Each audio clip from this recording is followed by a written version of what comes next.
Hello students, higher mathematics के मेरे इस चैनल पे मैं डॉक्टर सौरभ गुप्ता आप सभी का एक बार फिर से बहुत बहुत स्वागत करता हूं। स्टूडेंट्स, मैं आ चुका हूं आप लोगों के सामने ग्रुप थ्योरी का एक और नया टॉपिक लेके, एक और नया कॉन्सेप्ट लेके, और इस टॉपिक का नाम, इस कॉन्सेप्ट का नाम है ऑयलर्स फंक्शन।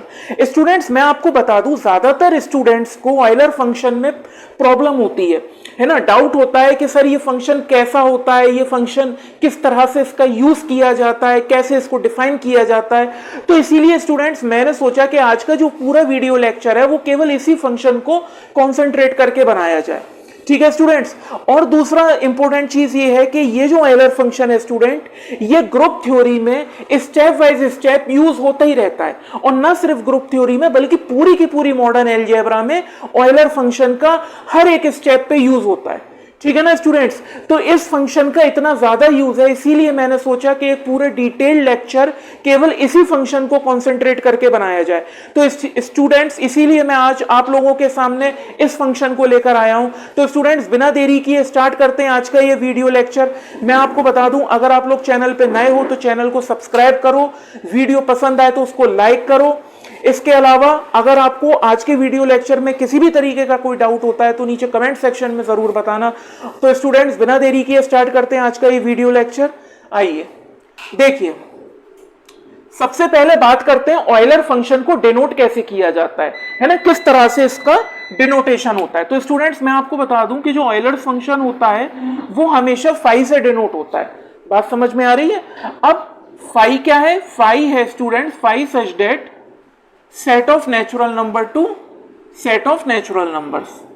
यानी फाई एक ऐसा फंक्शन होता है जिसका डोमेन भी सेट ऑफ नेचुरल नंबर होता है और इसका कोडोमेन भी सेट ऑफ नेचुरल नंबर ही होता है।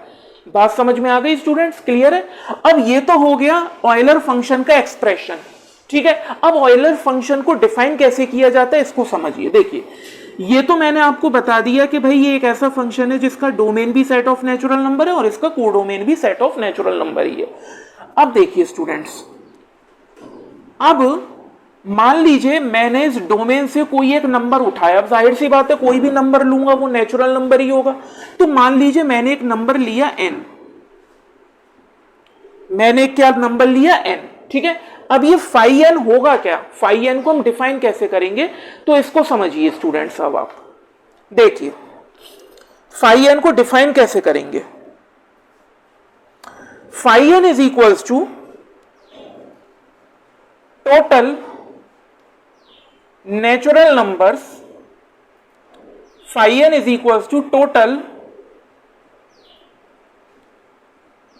नेचुरल नंबर्स, ठीक है, which are less than n, which are less than और इक्वल्स टू n। ठीक है, and coprime to n, and coprime to n। बात समझ में आई स्टूडेंट्स? क्लियर है। अब समझो, ये जो फाई n है आपका, ये किसके बराबर होगा? ये जो फाई n है, n क्या है? एक नेचुरल नंबर है। ये जो फाई n है ये किसके बराबर होगा?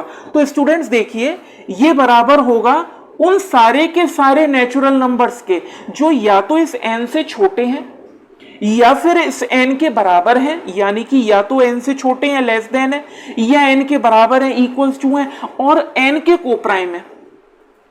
बात समझ में आ गई? यानी कि फाई n इक्वल होगा उन सारे नेचुरल नंबर्स के total number of natural numbers जो नेचुरल नंबर या तो इस n से छोटे हैं या फिर इस n के बराबर है, और दूसरा ये जो n है इसके को प्राइम है।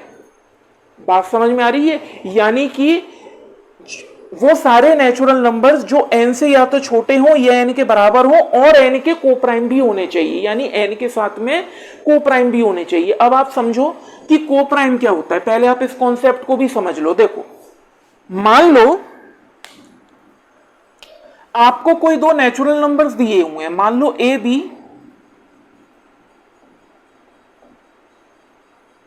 Be any two natural numbers है ना। कोई भी आपको दो नेचुरल नंबर्स दे रखे हैं, ठीक है। अब मैं ये कहूं कि भाई ए और बी आपस में को प्राइम है, इसका क्या मतलब है? इसका मतलब ये है कि इनका जो ग्रेटेस्ट कॉमन डिवाइजर होगा, यानी कि जो इनका जीसीडी होगा वो 1 होना चाहिए। ग्रेटेस्ट कॉमन डिवाइजर का कॉन्सेप्ट आप लोगों ने छोटी क्लासों में भी पढ़ा होगा, 11th 12th में भी पढ़ा होगा। तो ग्रेटेस्ट कॉमन डिवाइजर जो होगा ए और बी का वो 1 होना चाहिए, ठीक है। यानी 1 के अलावा ऐसा कोई भी नंबर ना हो जो ए और बी को डिवाइड करे। बात समझ में आ रही है? जैसे फॉर एग्जांपल मैंने जीसीडी निकाला 3 और 4 का, तो 3 और 4 का जीसीडी क्या आया? 1। यानी 1 के अलावा ऐसा कोई नंबर नहीं है जो 3 और 4 को डिवाइड कर दे। बात समझ में आ रही है स्टूडेंट्स? क्लियर है? उसी तरीके से मान लीजिए मैंने जीसीडी निकाला 2 और 7 का, तो 2 और 7 को ऐसा कोई नंबर नहीं है 1 के अलावा जो डिवाइड कर दे। तो देखिए 2 4 आपस में को प्राइम है क्योंकि इनका जीसीडी 1 है। 2 7, बात समझ में आ रही है? 3 4 आपस में को प्राइम है क्योंकि इनका जीसीडी 1 है। 2 7 आपस में को प्राइम है क्योंकि इनका जीसीडी 1 है। तो किन्हीं भी दो नंबरों का अगर जीसीडी 1 होगा तो वो आपस में क्या होंगे? को प्राइम होंगे। बात समझ में आ रही है? तो ये जो फाई एन है स्टूडेंट्स, ये एक सेट होता है उन सारे नेचुरल नंबर्स का जो कि या तो इस एन से छोटे हों या इस एन के बराबर हों और इस एन के साथ में को प्राइम भी होने चाहिए। क्लियर है स्टूडेंट्स? यानी कि वो सारे नेचुरल नंबर जिनका जीसीडी इस एन के साथ में अगर मैं लूं तो वो 1 आए। बात समझ में आ गई? क्लियर है? ठीक है। अब देखिए, अब मैं आपको समझाता हूं कुछ एग्जाम्पल के साथ में कि बेसिकली ये जो ऑयलर फंक्शन होता है ये होता क्या है। देखिए, इस डेफिनेशन का यूज करके ही हम फिलहाल के लिए ऑयलर फंक्शन के एग्जाम्पल्स को सॉल्व करेंगे। देखिए, मान लीजिए मैंने आपसे पूछा कि भाई मुझे बताओ 5 7 की वैल्यू। 7 एक नेचुरल नंबर है, जाहिर सी बात है। डोमेन एक नेचुरल नंबर है, कोडोमेन नेचुरल नंबर है, तो मैं जो नंबर लूंगा डोमेन के अंदर से वो भी एक नेचुरल नंबर ही होगा। तो मैंने 5 7 लिया, ठीक है। अब इस डेफिनेशन का, ये जो डेफिनेशन है इसका यूज करके हम 5 7 की वैल्यू निकालते हैं। देखिए, अब मुझे ऐसे नेचुरल नंबर चाहिए जो 7 से छोटे हों और 7 के साथ में को प्राइम हो, यानी कि उनका जीसीडी 7 के साथ में ले तो 1 आए। तो देखिए, पहला तो नेचुरल नंबर हो गया 1। बात समझ में आ गई? क्योंकि 1 का जीसीडी 7 के साथ लूंगा तो क्या आएगा? 1 ही आएगा। उसके बाद में हो गया 2, 2 भी को प्राइम होगा 7 के साथ, 3 भी को प्राइम होगा, 4 भी को प्राइम होगा, 5 भी को प्राइम होगा और 7 भी को प्राइम 6 भी को प्राइम होगा। बात समझ में आ गई? 1 भी को प्राइम होगा, 2 भी, 3 भी, 4 भी, 5 भी, 6 भी। क्लियर है स्टूडेंट्स? यानी कि ये 6 के 6 नंबर जो है 7 के साथ में क्या होंगे? को प्राइम होंगे। यानी इन 6 के 6 नंबरों का जीसीडी 7 के साथ में क्या आएगा? 1 आएगा। क्लियर है? तो देखो, total number of natural numbers कितने? 1 2 3 4 5 6। इसका मतलब ये है कि 5 7 की वैल्यू कितनी हो गई? 6 हो गई। यही तो कह रही है डेफिनेशन कि टोटल नेचुरल नंबर्स जो कि या तो n से छोटे हों या n के बराबर हों और n के साथ में को प्राइम हो। अब यहां पे हमने 7 क्यों नहीं लिखा? क्योंकि 7 के साथ में कभी भी को प्राइम नहीं होगा, इसीलिए मैंने यहां 7 नहीं लिखा। तो 5 7 किसके बराबर आ गया? 6 के बराबर आ गया। उसी तरीके से मान लीजिए अगर मुझे निकालना है 5 10 की वैल्यू, तो देखिए कितने नेचुरल नंबर होंगे जो कि 10 से छोटे होंगे और 10 के साथ में को प्राइम होंगे।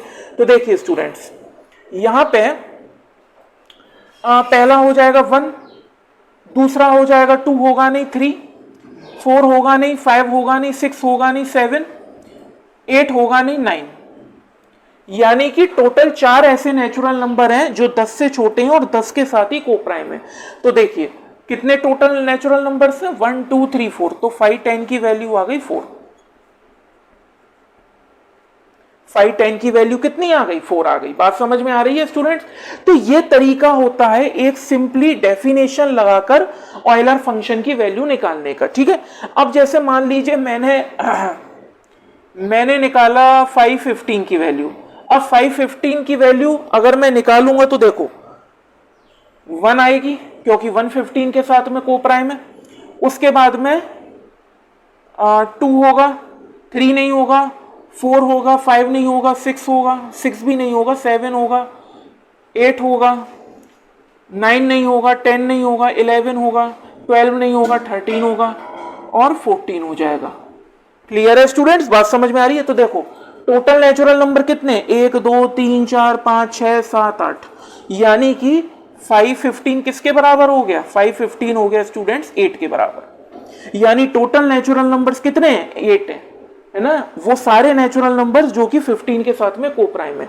तो क्या होता है कि हमें ये सेट नहीं बनाना है, हमें तो बस ये देखना है इस सेट के अंदर कितने नंबर्स कितने नेचुरल नंबर्स हैं टोटल।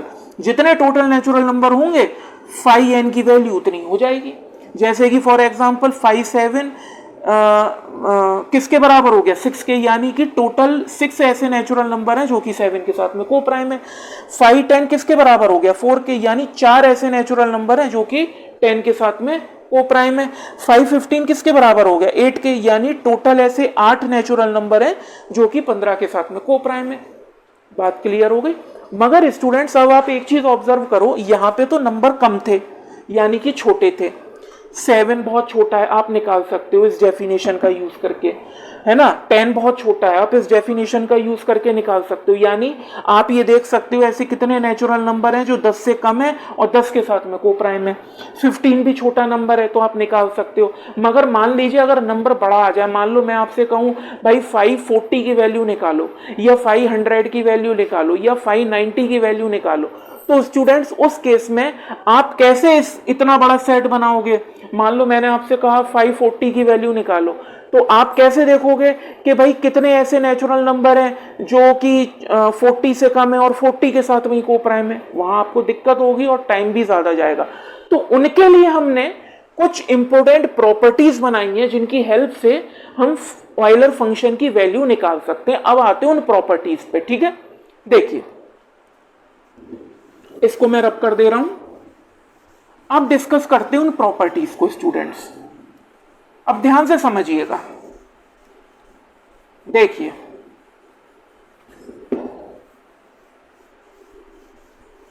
ठीक है। अब डिस्कस करते हैं उन प्रॉपर्टीज को।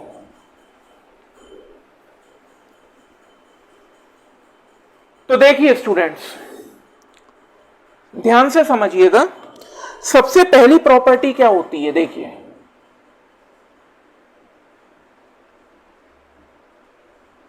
प्रॉपर्टी फर्स्ट क्या कहती है कि अगर if n is equals to p where p is a prime number, where p is a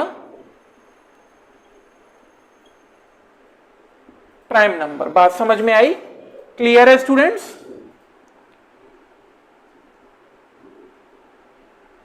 where p is a prime number. पहली प्रॉपर्टी क्या कहती है, अगर मान के चलो n बराबर p है, यानी n एक प्राइम नंबर है, कोई भी प्राइम नंबर हो सकता है 2 3 5 7 कोई भी, ठीक है। तो n जो है वो एक प्राइम नंबर है, ठीक है। तो उस केस में क्या होगा, उस केस में ये होगा स्टूडेंट्स के जो 5p है आपका वो किसके बराबर हो जाएगा, वो हो जाएगा p माइनस 1 के बराबर। बात समझ में आई। ये है पहली प्रॉपर्टी, यानी कि अगर n बराबर p है, जहां पे p एक प्राइम नंबर है, तो अगर मैं 5p की वैल्यू निकालूंगा तो वो डायरेक्टली p माइनस 1 हो जाएगा। अब देखो जैसे कि फॉर एग्जांपल अगर मैं एग्जांपल की बात करूं तो जैसे मान लो मैंने 5 की वैल्यू मुझे निकालनी है। अब 5 एक प्राइम नंबर है तो इसको मैं डायरेक्टली लिख सकता हूं 5 माइनस 1, ये हो जाएगा आपका 4। यानी टोटल ऐसे 4 नेचुरल नंबर होंगे जो कि 5 से कम होंगे और 5 के साथ में को प्राइम होंगे। अब देखो आप चाहो तो देख भी सकते हो, देखो मान लो मैं 5 मैं वो सारे नेचुरल नंबर्स निकाल रहा हूं जो कि 5 के साथ में को प्राइम है और 5 से कम है। तो देखो 1 होगा, 2 होगा, 3 होगा और 4 होगा, ठीक है। यही तो निकाला है हमने ऊपर इस प्रॉपर्टी का यूज करके। अब हमें ये चेक करने की जरूरत नहीं है कि वो कौन से नंबर होंगे जो कि 5 के साथ में को प्राइम होंगे, डायरेक्ट प्रॉपर्टी लगाई निकाल लिया। उसी तरीके से अभी जैसे मैंने 5 7 की वैल्यू निकाली थी, अब देखो उसी 5 7 की वैल्यू मैं इस प्रॉपर्टी से निकालूंगा तो कितनी आएगी, 7 एक प्राइम है तो 7 माइनस 1 ये आ जाएगी आपकी 6, और अभी हमने देखा था कौन कौन से ऐसे नेचुरल नंबर्स थे जो कि 7 के साथ में को प्राइम थे। 1 था, 2 था, 3 था, 4 था, 5 था और 6 था। ये 6 ऐसे नेचुरल नंबर थे जो 7 के साथ में को प्राइम थे। तो मुझे ये सारे नंबर चेक करने की जरूरत नहीं है, मैं डायरेक्ट प्रॉपर्टी लगाऊंगा और आंसर आ जाएगा। क्लियर है? उसी तरीके से अगर मान लो 5 11 की वैल्यू मुझे चाहिए, अब 11 एक प्राइम नंबर है, तो देखिए 11 - 1 ये हो जाएगा 10, यानी 10 ऐसे नेचुरल नंबर हैं जो कि 11 से कम है और 11 के साथ में को प्राइम है। आप चाहो तो इसको भी चेक कर सकते हो। देखो ये मैं आपको चेक करके इसीलिए बता रहा हूं ताकि आपको ये यकीन हो जाए कि ये जो प्रॉपर्टी है ये बिल्कुल सही है, करेक्ट है। ठीक है, आपको एग्जाम में चेक नहीं करना है, आपको केवल डायरेक्ट ये प्रॉपर्टी का यूज करना है और ऑयलर फंक्शन की वैल्यू निकाल देनी है। देखो अब मान लो मुझे 5 11 चेक करना है ना, तो देखो अगर मैंने प्रॉपर्टी का यूज किया तो 5 11 10 आ रहा है। अब मुझे चेक करना है वाकई में 10 नेचुरल नंबर है या नहीं है। तो देखो 1 को प्राइम होगा, 2 होगा, 3 होगा, 4 होगा, 5 होगा, 6 होगा, 7 होगा, 8 होगा, 9 भी होगा और 10 भी होगा। ये सारे वो नेचुरल नंबर्स हैं 10 जो 11 के साथ में को प्राइम है। यही तो प्रॉपर्टी से हमने निकाला है। हमें ये चेक करने की जरूरत नहीं है, हमने डायरेक्ट निकाल लिया भाई अगर 11 प्राइम है तो 5 11 क्या होगा 10 हो जाएगा। बात समझ में आ गई? क्लियर है? ठीक है स्टूडेंट्स, प्रॉपर्टी समझ में आ गई। अब चलते हैं अगली प्रॉपर्टी की तरफ। देखिए अब चलते हैं अगली प्रॉपर्टी की तरफ। देखिए students,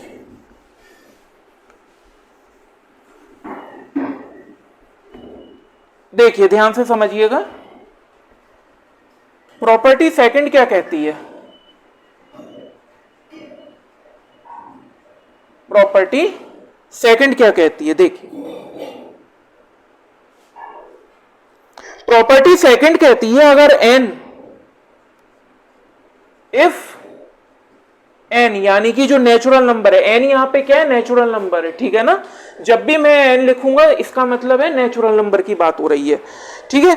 if n is a product, अगर मान के चलो n जो है आपका वो प्रोडक्ट है ऑफ डिस्टिंक्ट प्राइम नंबर्स, अलग अलग प्राइम नंबर्स का, ऑफ डिस्टिंक्ट प्राइम नंबर्स। बात समझ में आ रही है स्टूडेंट्स?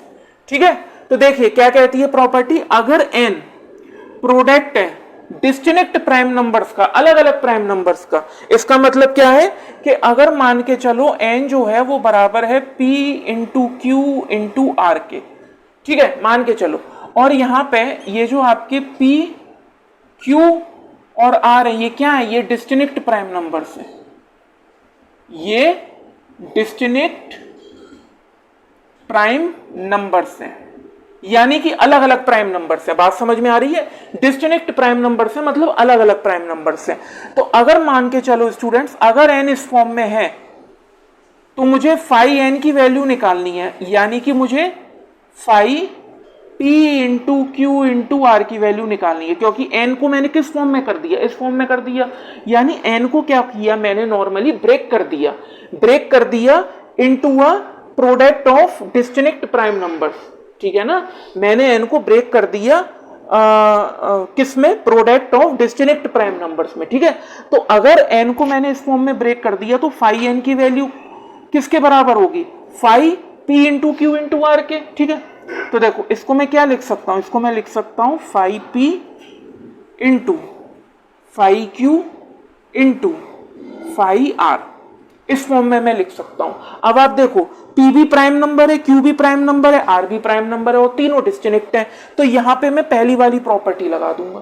पहली वाली क्या कहती है? अगर n एक प्राइम नंबर है तो फाई p बराबर p माइनस 1 होगा। तो देखो ये हो जाएगा आपका p माइनस 1 इंटू ये हो जाएगा आपका q माइनस 1 इंटू ये हो जाएगा आपका r माइनस 1। बात समझ में आ गई स्टूडेंट्स? क्लियर है? प्रॉपर्टी क्लियर है? देखिए ये होती है आपकी second property, most important property है, ठीक है। ये होती है आपकी सेकंड प्रॉपर्टी। बात समझ में आ गई स्टूडेंट्स? ठीक है। अब देखिए अब इसको एग्जांपल से समझते हैं कुछ, ठीक है ना। इसके आप कुछ एग्जांपल्स लेते हैं। तो देखिए स्टूडेंट्स, मान के चलिए मुझे चाहिए 515, है ना। या फिर मैं अगर ये कहूं कि भाई अगर आपको मान लो n बराबर 15 दे रखा है, ठीक है, n बराबर आपको कितना दे रखा है, 15 दे रखा है, ठीक है, n बराबर 15 दे रखा है।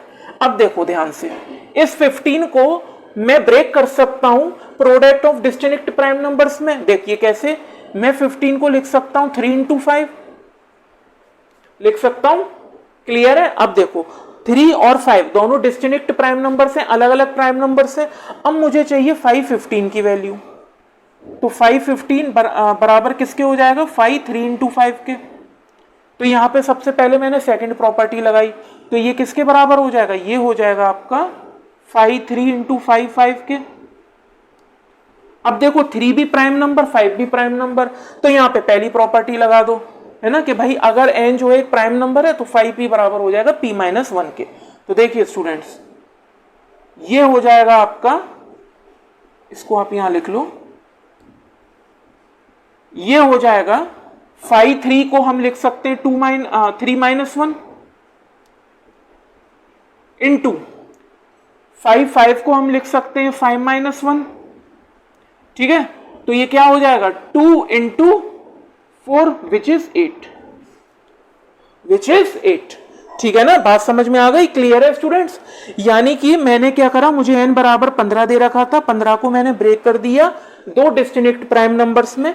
देखिए जरूरी नहीं है जो n है वो 3 डिस्टिंक्ट प्राइम नंबर्स में ही ब्रेक हो, है ना, 2 में भी हो सकता है, 3 में भी हो सकता है, 4 में भी हो सकता है। ये तो मैंने आपको एक प्रॉपर्टी बताई है ना। हो सकता है n बराबर p इंटू क्यू हो सकता है n बराबर p into q into r हो, और हो सकता है n बराबर p into q into r और इंटू में एक और प्राइम नंबर हो।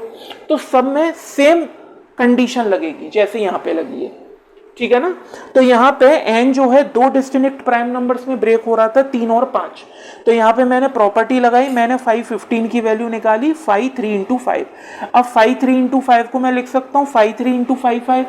अब 3 भी प्राइम है 5 भी प्राइम है, पहली वाली प्रॉपर्टी लगा दी, तो क्या हो गया 3 -1 into 5 -1, तो ये हो गया 2 into 4 which is 8। बात समझ में आ गई, क्लियर है स्टूडेंट्स। अब देखो, अब मैं ये ऊपर की प्रॉपर्टी रब कर रहा हूं। अब देखो स्टूडेंट्स, मैंने इस प्रॉपर्टी का यूज किया और मुझे 515 कितना मिल गया 8। अब आप चाहो तो टेस्ट भी कर सकते हो, देखो चाहो तो चेक भी कर सकते हो कि ये सही है कि नहीं। तो देखो 515 बराबर ऐसे कितने नेचुरल नंबर हैं जो 15 के को प्राइम होंगे और 15 से कम होंगे।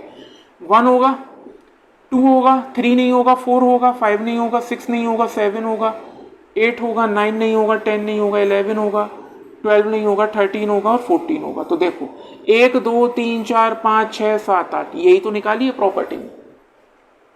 टोटल 8 नेचुरल नंबर्स है जो कि 15 के साथ में को प्राइम है और 15 से कम है, यही तो कह रही है प्रॉपर्टी। बात समझ में आ गई, क्लियर है स्टूडेंट्स, ठीक है। अब देखो एक और लगाओ, देखो 5 10 अगर मुझे निकालना है तो 5 10 को मैं लिख सकता हूं 5 2 into 5 लिख सकता हूं। अब देखो 2 और 5 दोनों डिस्टिंक्ट प्राइम नंबर है, तो देखो इसको मैंने इस फॉर्म में लिख दिया 5 2 into 5 5, यही कह रही है, ठीक है ना, प्रॉपर्टी यही कह रही है। अब देखो 5 2 को मैं लिख सकता हूं किस फॉर्म में, 2 -1 की फॉर्म में, क्योंकि 2 एक प्राइम नंबर है और 5 भी एक प्राइम नंबर है, इसको भी मैं 5 -1 की फॉर्म में लिख सकता हूं। तो ये हो जाएगा 1 into 4, ये हो जाएगा आपका 4 के बराबर, ठीक है, क्लियर है स्टूडेंट्स, बात समझ में आ गई। तो अब यहां पे आपको चेक नहीं करना पड़ेगा कि भाई ऐसे कितने नेचुरल नंबर है जो 10 के साथ में को प्राइम होंगे, ठीक है। बेसिकली ये सारी प्रॉपर्टीज जो बड़े नेचुरल नंबर्स होते हैं उनके ऑयलर फंक्शन की वैल्यू निकालने के काम आती है, ठीक है ना, जो बड़े नेचुरल नंबर्स होते हैं। जैसे फॉर एग्जांपल अगर मैं बताऊं आपको, देखो मैं अब इस प्रॉपर्टी को रब कर दे रहा हूं, एक एग्जांपल और बताता हूं सेकंड प्रॉपर्टी पे बेस्ड। देखिए जो बड़े नेचुरल नंबर्स होते हैं नॉर्मली ये प्रॉपर्टियां वहां काम आती हैं, छोटे नेचुरल नंबर में तो आप वैसे ही काउंट कर लोगे, ठीक है ना। देखो अगर मान लो 542 की मुझे वैल्यू निकालनी है तो देखिए 542 किसके बराबर हो जाएगा, 2 इंटू 3 इंटू 7 के।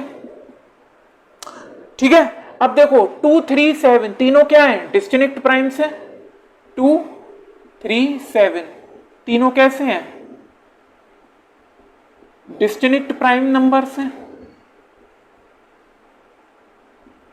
डिस्टिंक्ट प्राइम नंबर्स हैं कि नहीं है। ठीक है, अब इसको मैं कैसे लिख सकता हूं, इसको मैं ऐसे लिख सकता हूं 52 इंटू 53 इंटू 57 ऐसे लिख सकता हूं। अब देखो 2 एक प्राइम नंबर है तो मैंने इसको क्या कर दिया 2 - 1 इंटू 3 एक प्राइम नंबर है तो मैंने इसको क्या कर दिया 3 - 1 इंटू 7 एक प्राइम नंबर है तो मैंने क्या कर दिया 7 - 1। अब देखो 1 इंटू 2 इंटू 6 ये आ गया आपका 12। यानी कि 12 ऐसे नेचुरल नंबर्स हैं जो कि 42 के साथ में क्या है, ओ प्राइम है। ठीक है, अब ये बहुत बड़ा नेचुरल नंबर था, अब अगर आप इसको चेक करोगे तो आपको बहुत टाइम लगेगा। ठीक है, उसी तरीके से आप 572 500 5200 5500 5250 कितने भी बड़े नेचुरल नंबर का ऑयलर फंक्शन बड़े आसानी से इन प्रॉपर्टीज का यूज करके निकाल सकते हैं। अब चलते हैं स्टूडेंट थर्ड प्रॉपर्टी की तरफ, देखिए ध्यान से समझिएगा। ठीक है, इसको मैं रब कर दे रहा हूं।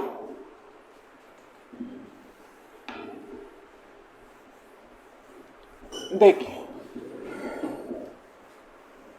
अब चलते हैं थर्ड प्रॉपर्टी की तरफ, यह भी मोस्ट इंपॉर्टेंट प्रॉपर्टी है, ध्यान से समझिएगा। देखिए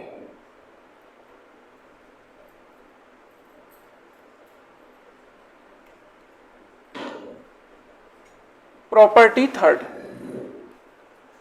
देखिए स्टूडेंट्स क्या कहती है कि अगर मान के चलिए कि जो n है वो है p की पावर r की फॉर्म में, यानी कि n जो है वो किसी भी प्राइम नंबर की पावर की फॉर्म में दे रखा है। ठीक है ना, जहां पे p क्या है, p जो है वो एक प्राइम नंबर है। बात समझ में आ रही है, यानी n जो है वो किसी भी प्राइम नंबर की पावर की फॉर्म में दे रखा है। ठीक है, तो उसका हम ऑयलर फंक्शन कैसे निकालेंगे, यानी कि फाई n जो है वो फाई p की पावर r की फॉर्म में दे रखा है, तो इसका ऑयलर फंक्शन हम कैसे निकालेंगे। तो स्टूडेंट्स ये होगा आपका p की पावर r माइनस p की पावर r माइनस 1, ये फॉर्मूला होता है। बात समझ में आ गई, क्लियर है स्टूडेंट्स। ठीक है, यानी कि अगर आपको n किसी भी प्राइम नंबर की पावर की फॉर्म में दे रखा है तो वहां पे फाई n बराबर हो जाएगा फाई p की पावर r। ठीक है, जाहिर सी बात है n जो है p की पावर r की फॉर्म में लिख दी है, तो ये इसकी जो वैल्यू होगी वो होगी p की पावर r माइनस p की पावर r माइनस 1। बात समझ में आ रही है। ठीक है, अब देखो इसको समझो, मान लो मुझे n बराबर 8 दे रखा है और मुझे फाई 8 की वैल्यू निकालनी है, तो देखो इस 8 को मैं 2 क्यूब लिख सकता हूं। देखो फॉर्म बन गई, 2 क्या है, 2 यहां पे प्राइम है, 2 यहां पे प्राइम नंबर है कि नहीं है। अब देखो यहां पे अब मुझे क्या करना है, मुझे फाई 8 की वैल्यू निकालनी है, यानी कि मुझे फाई 2 की पावर 3 की वैल्यू निकालनी है। तो देखिए इसको मैं यहां पे ये फॉर्मूला लगाऊंगा तो ये हो जाएगा 2 की पावर 3 माइनस 2 की पावर 3 माइनस 1। ठीक है, अब देखो 2 की पावर 3 किसके बराबर होती है 8 माइनस 2 की पावर 2, 2 की पावर 2 का मतलब कितना हो गया 4 हो गया। ठीक है ना भाई, ये क्या है, ये 2 की पावर 3 माइनस 2 की पावर 2, तो 2 की पावर 3 है, 2 की पावर 2 4, यानी 8 माइनस 4 4। यानी कि 4 ऐसे नेचुरल नंबर हैं जो 8 से कम है और 8 के साथ में कोप्राइम है। उसी तरीके से मान लो मुझे किसी बड़े नंबर की वैल्यू निकालनी है, मुझे निकालना है, अगर मुझे n दे रखा है 49, तो 49 को मैं 7 स्क्वायर लिख सकता हूं। अब 7 यहां पे क्या है, 7 यहां पे एक प्राइम नंबर ही तो है, 7 यहां पे एक प्राइम नंबर है। तो देखिए अब मुझे 549 की वैल्यू निकालनी है, यानी कि मैंने 7 स्क्वायर की वैल्यू मुझे चाहिए। तो देखो इसको मैं यहां फॉर्मूला लगाऊंगा तो ये हो जाएगा 7 की पावर 2 माइनस 7 की पावर 2 माइनस 1, यानी 7 की पावर 2 माइनस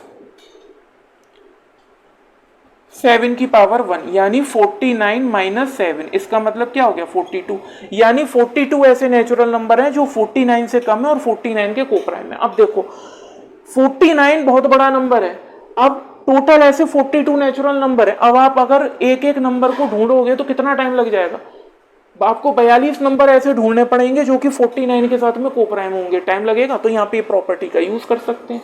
क्लियर है स्टूडेंट्स, बात समझ में आ गई?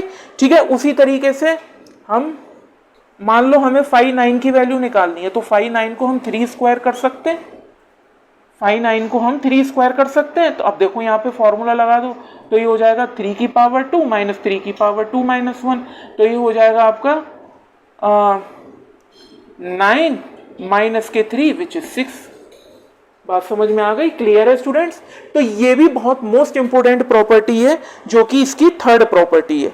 ठीक है, क्लियर है? अब आप देखो, अब आप यहां पे एक चीज और समझो, यहां पे मान लो आपको 5 10 की वैल्यू निकालनी है। ठीक है, अब 10 को हम ब्रेक कर सकते हैं डिस्टिंक्ट प्राइम में 2 इंटू 5 में, तो देखो कर लिया 2 इंटू 5। अब यहां से ध्यान से समझो, हम यहां पे भी ये प्रॉपर्टी लगा सकते हैं, यहां पे भी लगा सकते हैं, रिजल्ट सेम आएगा। देखो सबसे पहले मैं सेकंड प्रॉपर्टी का यूज करता हूं, 10 को मैंने ब्रेक कर लिया तो डिस्टिंक्ट प्राइम नंबर्स में, तो देखो इसको मैं लिख सकता हूं 5 2 इंटू 5 5, यही होती है सेकंड प्रॉपर्टी। अब देखो फर्स्ट प्रॉपर्टी क्या कहती है, 5p बराबर p माइनस 1 होता है जहां पे p प्राइम है, तो देखो यहाँ पे 2 क्या है, प्राइम नंबर है, तो इसको मैं लिख सकता हूं 2 माइनस 1। ठीक है ना, मगर हमें यहाँ पे ये प्रॉपर्टी लगानी है तो मैं यहाँ पे ये नहीं लिखूंगा। ठीक है, अब देखो पहले मैंने 10 को ब्रेक किया 2 इंटू 5 में, फिर मैंने सेकंड प्रॉपर्टी का यूज करके इसको लिख दिया 5 2 इंटू 5 5। ठीक है, अब मैं क्या करता हूं, ये प्रॉपर्टी का यूज करता हूं, देखो रिजल्ट सेम आएगा। यहां पे देखो p की क्या होता है, 5 p की पावर r बराबर p की पावर r माइनस p की पावर r माइनस 1। देखो यहाँ पे 2 की पावर क्या है 1, 5 की और 5 की पावर क्या है 1, तो देखो ध्यान से 2 की पावर 1, इसका मतलब है 2 की पावर 1 माइनस 2 की पावर 0 प्रॉपर्टी, इनटू 5 की पावर क्या है 1, तो 5 की पावर 1 माइनस 5 की पावर 0, क्योंकि 1 माइनस 1 तो 0 हो जाएगा, तो ये हो जाएगा आपका 2 माइनस 1 इंटू 5 माइनस 1, इसका मतलब क्या हो गया 1 इंटू 5, सॉरी 1 इंटू 4, यानी कि 5 10 किसके बराबर आ रहा है, 4 के बराबर आ रहा है। ठीक है, यहां पे तो हमने इस प्रॉपर्टी का यूज किया। अब देखो इसको अगर वैसे निकालोगे तो भी यही आंसर आएगा। 5 10 को हम लिख सकते हैं 5 2 इंटू 5, सेकेंड प्रॉपर्टी का यूज किया तो 5 2 इंटू 5 5, फर्स्ट प्रॉपर्टी का यूज किया तो देखो 2 प्राइम नंबर है तो इसको मैंने लिख दिया 2 माइनस 1, 5 प्राइम नंबर है तो मैंने इसको लिख दिया 5 माइनस 1, तो देखो 1 इंटू 4, 4 आ गया, देखो आंसर सेम आ रहा है। ठीक है, तो चाहो तो आप इस प्रॉपर्टी से रिजल्ट निकालो, चाहो तो आप जो पहले वाली जो प्रॉपर्टीज पढ़ी हैं दोनों उनसे रिजल्ट निकालो, आंसर सेम आएगा, आंसर में कोई चेंज नहीं होगा। ठीक है, अब ये आपकी चॉइस के ऊपर डिपेंड करता है। मैंने आपको तीनों प्रॉपर्टीज बता दी हैं। अब चलते स्टूडेंट चौथी प्रॉपर्टी की तरफ, ये भी मोस्ट इंपोर्टेंट प्रॉपर्टी है। ठीक है ना, इसको मैं रब कर दे रहा हूं, देखिए ध्यान से समझिएगा।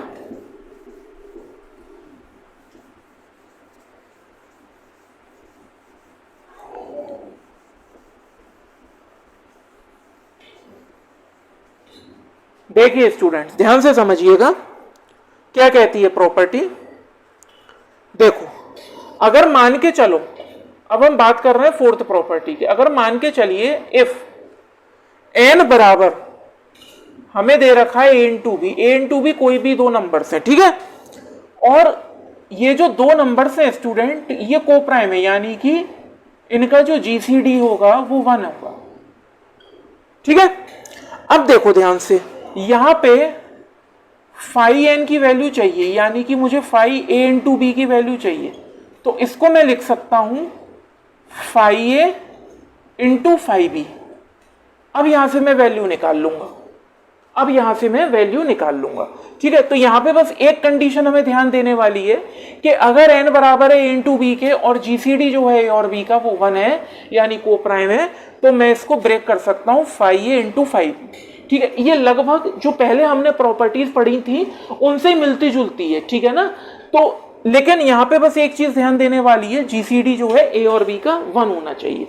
अब देखो इसको एग्जांपल से समझते हैं, ज्यादा अच्छे से समझ में आएगा। देखो अगर मान लो n बराबर 63 दे रखा है, ठीक है, तो देखो 63 को मैं ब्रेक कर सकता हूं 3 स्क्वायर इंटू 7 में। ठीक है, अब देखो मुझे 563 की वैल्यू चाहिए, मुझे 563 की वैल्यू चाहिए, यानी कि मुझे 3 स्क्वायर इंटू 7 की वैल्यू चाहिए। क्लियर है? अब देखो स्टूडेंट्स, यहां पे एक चीज देखो, 9 और 7 को प्राइम है आपस में। यहां पे अगर मैं जीसीडी निकालूं 9 का और 7 का तो 1 आएगा, 1 आएगा। ठीक है, अब देखो ध्यान से, इसको मैं इस फॉर्म में ब्रेक कर सकता हूं, यानी कि मैं 3 स्क्वायर इंटू 7 इसको लिख सकता हूं। अब देखो ध्यान से, यहां पे ये आ रहा है आपका 3 स्क्वायर यानी कि p की पावर आ रहा है, जहां पे p क्या है 3 है। तो देखो यहां पे मैं थर्ड प्रॉपर्टी लगाऊंगा। क्या कहती है प्रॉपर्टी थर्ड? प्रॉपर्टी थर्ड ये कहती है कि 5p की पावर r बराबर होता है p की पावर r माइनस p की पावर r माइनस 1 के। ये होती है थर्ड प्रॉपर्टी। ठीक है, अब यहां पे मैं थर्ड प्रॉपर्टी लगाऊंगा तो देखिए ध्यान से, ये हो जाएगा 3 स्क्वायर माइनस 3 की पावर 2 माइनस 1। ये वाली थर्ड प्रॉपर्टी लग गई। अब देखो ये है 5 7 एक प्राइम नंबर है, यहां पे मैं फर्स्ट प्रॉपर्टी लगाऊंगा। फर्स्ट प्रॉपर्टी क्या कहती है कि भाई 5p बराबर होता है p माइनस 1 के। तो यहाँ पे 7 एक प्राइम नंबर है, तो यहाँ पे 7 माइनस 1 आ जाएगा। तो अब देखो इसको सॉल्व करते हैं, ये हो गया 9, 3 की पावर 2 माइनस 1 यानी कि 3 इंटू ये हो गया आपका 6। अब देखो 6 इंटू 6 ये हो गया आपका 36, यानी टोटल 36 ऐसे नेचुरल नंबर होंगे जो कि 63 के से कम होंगे और 63 के साथ में को प्राइम होंगे। बात समझ में आई स्टूडेंट्स? क्लियर है? ठीक है, तो यहां पे क्या है, हमने एक चीज देखी, 4 प्रॉपर्टीज पढ़ी और चारों एक दूसरे से इंटरलिंक्ड है। बात समझ में आ रही है? यानी कि हम फर्स्ट प्रॉपर्टी से जो रिजल्ट आएगा वही सेकंड से भी आएगा, वही थर्ड से भी आएगा। तो ये चारों प्रॉपर्टीज एक दूसरे से इंटरलिंक्ड है, तो हमें चारों प्रॉपर्टीज आनी चाहिए। ठीक है ना, क्योंकि अगर कोई बड़ा नेचुरल नंबर आपको दे दिया जाए एग्जाम में और आपसे पूछा जाए इसको ऑयलर फंक्शन निकालो, तो वहां पे आपको बहुत दिक्कत होगी। क्लियर है स्टूडेंट्स? अब देखो एक और समझो, अगर मान लो n आपको 100 दे रखा है, ठीक है, तो अब 100 को आप लिख सकते हो 2 स्क्वायर इंटू 5 स्क्वायर, 4 इंटू 25 100 होता है। अब देखो अगर मान लो मैं 500 की वैल्यू निकालूं, तो यानी कि मुझे क्या निकालना पड़ेगा, 2 स्क्वायर इंटू 5 स्क्वायर का ऑयलर फंक्शन। अब देखो यहाँ पे 4 और 25 का जीसीडी क्या है 1, 4 और 25 का जीसीडी यहाँ पे क्या है 1 है। बात समझ में आ रही है? क्लियर है स्टूडेंट्स? देखिए, यानी कि मैं इसको ब्रेक कर सकता हूं इस प्रॉपर्टी के अकॉर्डिंग, यानी कि मैं इसको लिख सकता हूं 2 की पावर 2 इंटू 5 की पावर 2। अब देखो यहां पे ये वाली प्रॉपर्टी लग जाएगी थर्ड प्रॉपर्टी, क्योंकि 2 की पावर 2 है यानी p की पावर r है। तो देखो 2 की पावर 2 माइनस 2 की पावर 2 माइनस 1 इंटू यहाँ पे भी 5 की पावर 2 है यानी कि p की पावर r की फॉर्म में दे रखा है, तो इसको मैं लिख सकता हूँ 5 की पावर 2 माइनस 5 की पावर 2 माइनस 1। यही है थर्ड प्रॉपर्टी लगा रहा हूं मैं यहाँ पे। ठीक है स्टूडेंट्स? अब देखिए, अब ये हो जाएगा आपका 4 माइनस 2 और ये हो जाएगा आपका 25 माइनस 5। तो ये किसके बराबर हो जाएगा, ये हो जाएगा 2 इंटू 20 यानी कि 80। यानी कि टोटल ऐसे 80 नेचुरल नंबर्स होंगे जो 100 से छोटे होंगे और 100 के साथ में को प्राइम होंगे। बात समझ में आ गई स्टूडेंट्स? अब अगर आपसे 500 आप नेचुरल नंबर एक नेचुरल नंबर करके देखते कि भाई ऐसे कौन कौन से नेचुरल नंबर है जो 100 के साथ में को प्राइम है, तो कितना टाइम लगता है। टोटल देखो 80 ऐसे नेचुरल नंबर्स हैं जो कि 100 से छोटे और 100 के साथ में को प्राइम है। बात समझ में आ गई स्टूडेंट्स? इसीलिए ये चारों प्रॉपर्टीज बहुत इंपॉर्टेंट है किसी भी बड़े नेचुरल नंबर के ऑयलर फंक्शन को निकालने के लिए। बात समझ में आई? आई होप आपको आज का लेक्चर पूरा क्लियर हो चुका होगा। आज के वीडियो लेक्चर में स्टूडेंट्स जितना भी ऑयलर फंक्शन से रिलेटेड कंटेंट था, उससे रिलेटेड जितनी भी प्रॉपर्टीज थी, वो सारी की सारी हमने डिस्कस करी। हमने ये देखा कि किसी भी बड़े नेचुरल नंबर का ऑयलर फंक्शन कैसे निकाला जाता है। स्टूडेंट्स मैं आपको बता दूं, ऑयलर फंक्शन का यूज क्वेश्चंस को सॉल्व करने में तो होता ही होता है, साथ में कई बार वन वर्ड के ऑब्जेक्टिव टाइप क्वेश्चंस में भी एग्जाम्स में ऑयलर फंक्शन आ जाता है ना, वन वर्ड एमसीक्यूज में भी आ जाता है। और जो कॉम्पिटिटिव एग्जाम्स होते हैं उसमें तो बहुत ज़्यादा इस फंक्शन का यूज़ होता है। तो स्टूडेंट्स आई होप आज के बाद इस फंक्शन से रिलेटेड आपको किसी भी तरीके का कहीं भी कोई भी डाउट नहीं होगा। तो स्टूडेंट्स अगर आपको आज का वीडियो लेक्चर अच्छा लगा हो तो नीचे कमेंट सेक्शन में मुझे ज़रूर बताएं, और किसी तरह का डाउट हो तो वो भी बताएं कमेंट सेक्शन में। वीडियो पसंद आया हो तो वीडियो को लाइक करें, अपने क्लासमेट्स के साथ शेयर करें ताकि आपके साथ उनका भी डाउट क्लियर हो सके। तो स्टूडेंट्स अब मिलते हैं अपने अगले वीडियो लेक्चर में ग्रुप थ्योरी के एक और नए टॉपिक के साथ में। तब तक के लिए गुड बाय।